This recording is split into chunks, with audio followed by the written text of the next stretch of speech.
Pipactin. A Summer Voyage.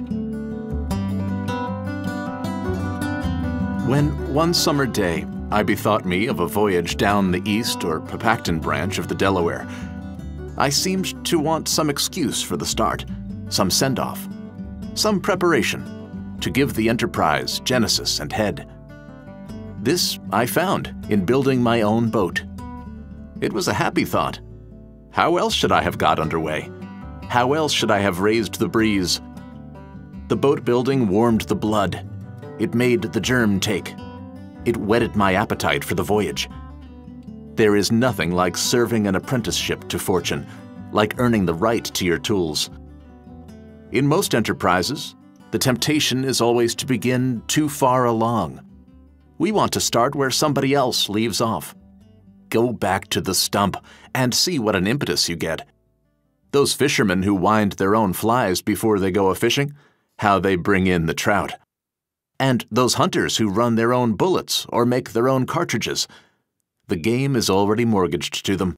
When my boat was finished, and it was a very simple affair, I was as eager as a boy to... On looking at the southern and more distant Catskills from the Hudson River on the east, or on looking at them from the west from some point of vantage in Delaware County, you see, amid the group of mountains, one that looks like the back and shoulders of a gigantic horse.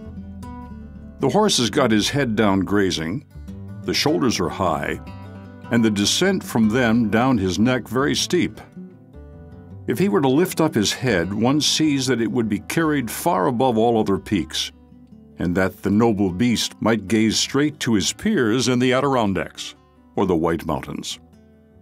But the lowered head never comes up. Some spell or enchantment keeps it down there amid the mighty herd, and the high round shoulders and the smooth strong back of the steed are alone visible. The peak to which I refer is Slide Mountain, the highest of the Catskills by some 200 feet, and probably the most inaccessible, certainly the hardest to get a view of. It is hedged about so completely by other peaks. The greatest mountain of them all, and apparently the least willing to be seen. Only at a distance of 30 or 40 miles is it seen to stand up above all other peaks. It takes its name from a landslide which occurred many years ago down its steep northern side.